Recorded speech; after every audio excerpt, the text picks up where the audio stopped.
Welcome to the channel Learn with Kushi. Gen Zs इस chapter को start करने से पहले इस चैप्टर की एक्चुअल मीनिंग्स को हम कुछ लाइंस में बताते हैं। जैसे कि बोला जाता है कि हर मुश्किल का हल वो खुद लाएंगे, जब रास्ते अंधेरे हो वो खुद चिराग बंद कराएंगे। सो with this beautiful lines, let's start this chapter, A Letter to God. So the house, the only one in the entire valley, set on the crest of a low hill. तो पूरी इंटायर वैली में जो ये एक house है, ये house है लैंचो का, ठीक है। Now from this height one could see the river and the field of ripe corn dotted with the flowers that always promised a good harvest. तो इस हाइट से इंसान मतलब कि लैंचो और उसकी family, they can see the river and the cornfield. Now the only thing the earth needed was, मतलब सब कुछ बहुत अच्छा था, बस एक चीज़ अर्थ को चाहिए थी, दैट वॉज बारिश, ठीक है। So the only thing the earth needed was a downpour और एटलीस्ट अ शावर। तो जो लैंचो था, throughout the morning Lencho who knew his fields intimately had done nothing else but see the sky towards the north east. They were always seeing the sky north east की तरफ कि भाई कब बारिश आएगी। Now we really going to get some water. Woman तो वो अपनी पत्नी को ऐसे बोलता है कि यार मुझे ऐसा फील हो रहा है, मुझे ऐसा लग रहा है कि भाई अब रियली में बारिश हो जाएगी। Now we are really going to get some water. And the woman who was preparing supper replied, मतलब उसकी पत्नी, शी रिप्लाइड कि यस बाय गॉड विलिंग, हो सकता है अगर भगवान चाहे तो हो सकती है बारिश। तो उस टाइम क्या हो रहा था कि जो ओल्डर बॉयज थे, दे वो वॉकिंग इन द फील्ड, जबकि जो छोटे बच्चे थे वो ऐसे घर के सामने ऐसे खेल रहे थे, ठीक है। एंड देन द वुमेन आई, मतलब जो उनकी पत्नी थी, she came and she was like come for dinner, खाना बन गया है। Now it was during the meal. तो जैसे ही वो लोग खाना खा रहे होते हैं तो लेंचो ने जो प्रिडिक्ट किया था वैसे ही होने लग गया कि ऐसे बहुत बड़ी बड़ी ऐसे बूंदे बारिश की, they started to fall in the north east. Huge mountains of clouds could be seen approaching, ऐसे बड़े बड़े क्लाउड्स ऐसे दिखने लग गए। The air was fresh and sweet. The man went out for no other reason than to have a pleasure of feeling the rain on his body. जैसे हम भी, जैसे अगर बारिश होती है तो वी वो मिट्टी की खुशबू, वो जो द कूल एयर, वाओ। सो वो भी उस प्लेजर फीलिंग को फील करने गया था Lencho. And then when he returned, जैसे ही वो आ रहा था वहाँ पे, तो he exclaimed that these are not rain drops falling from the sky, they are new coins. The big drops are 10 cent pieces and the little ones are 5। तो उसने बोला कि भाई ये बारिश की बूंदें नहीं हैं, ये तो ऐसा लग रहा है कि लिटरली कॉइन्स की बारिश हो रही है, और जो बड़ी बड़ी बूंदे हैं दे आर 10 cent pieces, जो छोटी छोटी बूंदे हैं they are 5 cent pieces. So basically it's a metaphor to express his beliefs that the rain is a blessing that will lead to a bountiful harvest, which in turn will bring him money. He sees the raindrops, both large and small, as valuable as coins, representing the potential financial gain from a good harvest. Now with a satisfied expression, he regarded the field of ripe corn with its flower draped in a curtain of rain. So in line say this line describe a farmer's contentment upon seeing his field of mature corn covered by a gentle rain, suggesting a good harvest is likely. The rain described as a curtain drapes over the field, creating a scene that fills the farmer with hope and satisfaction. Now but suddenly a strong, लेकिन क्या हुआ, अभी सब कुछ बहुत अच्छा लग रहा है, ऐसा लग रहा है कि बारिश के पर्दे आ चुके हैं, मतलब बहुत अच्छा माहौल है, लेकिन अब एकदम अचानक से तूफान आने लगता है। But suddenly a strong wind begin to blow and along with the rain, और बारिश के साथ साथ very large hailstones begin, मतलब बर्फ के बड़े बड़े टुकड़े गिरने लगे। दिस ट्रूली डिड रिसेंबल, और ये एक्चुअल में अभी जो ये बर्फ के टुकड़े थे ना, ये एक्चुअली में रिसेंबल कर रहे थे मानो कि ये न्यू सिल्वर कॉइन्स हो। The boys exposing themselves to the rain to collect, और वो लड़के अब जब ये सब देखे कि भाई कितना सुंदर ये जो बर्फ गिर रही है, तो they like literally went out and they call them as a frozen pearls.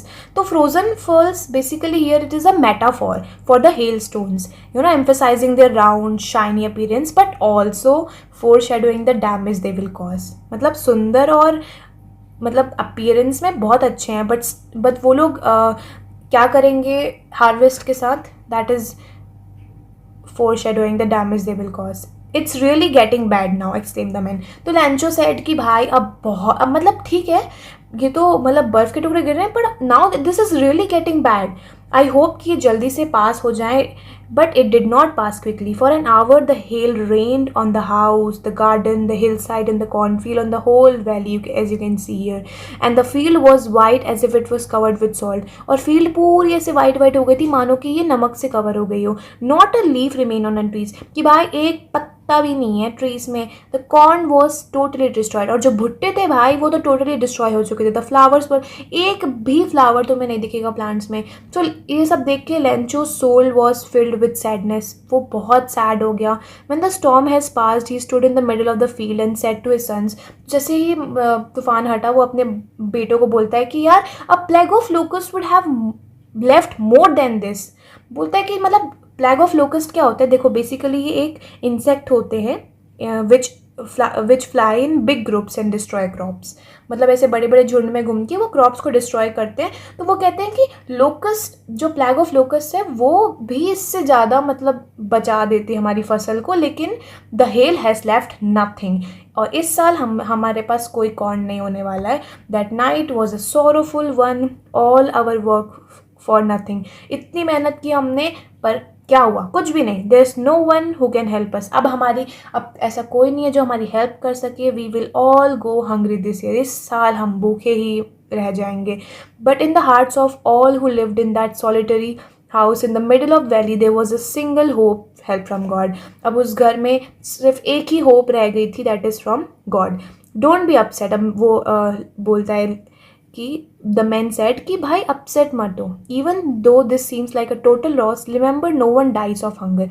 कि अपसेट मत हो यार। मतलब मैं मानता हूँ कि ऐसा लग रहा है कि सब कुछ जा चुका है, everything is lost, but remember कि भाई भगवान एक चींटी को भी भूखा नहीं सोने देता है, तो हम तो फिर भी इंसान है ना। Remember no one dies of hunger.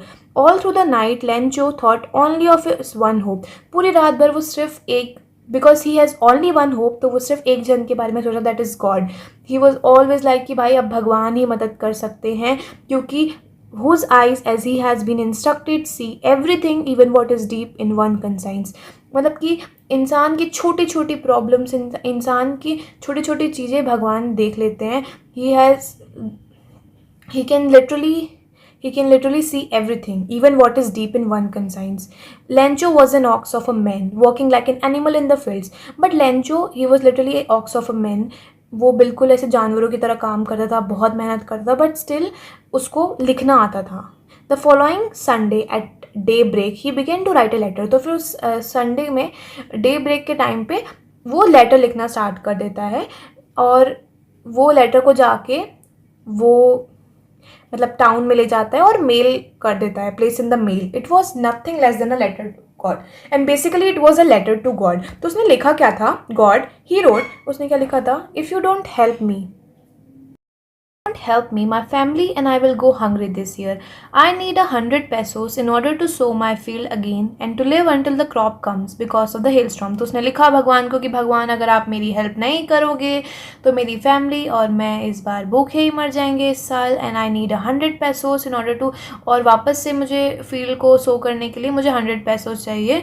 And hell storm की वजह से वैसे ही सब कुछ ख़राब हो चुका है। So you know he wrote all of that and he wrote to God on the envelope. And फिर उसने गॉड के लिए लिखा and put the letter inside and still trouble went to down. At the post office he placed a stamp. तो वो post office में गया, he placed a stamp on the letter and फिर उसको अपने लेटर को मेल बॉक्स पे drop कर लिया। So one of the employees who has a postman and also had a post office. तो एक पोस्टमैन था, ठीक है, तो वो अपने बॉस के पास गया, पोस्ट मास्टर के पास गया, एंड लिटरली वो बिल्कुल हंसते हंसते गया, यू नो, एकदम ऐसे हंस रहा था कि हो भाई देखो किसी ने भगवान के लिए लेटर लिखा है, मतलब कितना स्टूपिड होगा ये। मतलब लिटरली वो ऐसे हंस रहा था वो।